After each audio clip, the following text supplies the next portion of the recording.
بسم الله الرحمن الرحيم السلام عليكم ورحمة الله وبركاته maasadani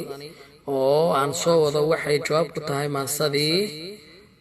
ustaad Cumar Daad uu soo dhigay maalin dhaweyd ayay jawaab ku tahay waxaanan maanta iska dhigayaa coronavirus-kii oo hadlayo oo fariin u gudbanaya dadka hadduu ilaa yiraahdo marka siyaawooyin badan ayaa looga soo hadlay markaas tan way ka duwan tahay hadduu ilaa yiraahdo coronavirus-kii oo hadlayo fariin gudbinaya ayaan matalayaa caawa hadduu ilaa yiraahdo insha Allah maasadana waxay ku bilaaban doontaa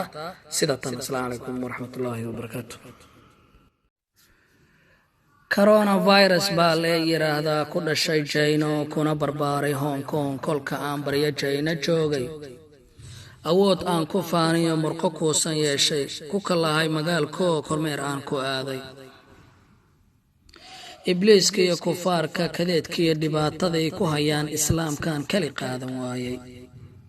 kolkaasaan xanaaqo kuwii islaamka iyo kariimkeena beeniyay kibrayo kor u kaadshay kadabkooda gooyo kun baan u laayay coronavirus baa la yiraahdaa kaar iyo baasaboor midna kuma duulo kolba wadankan rabaan kurba la'aan aayar ugu dagaa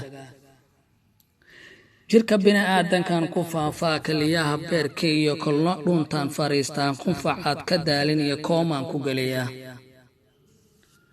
coronavirus baa la yiraahdaa kaduudiyaan ehel wadaagnaa kibirka iyo isqaadqaadka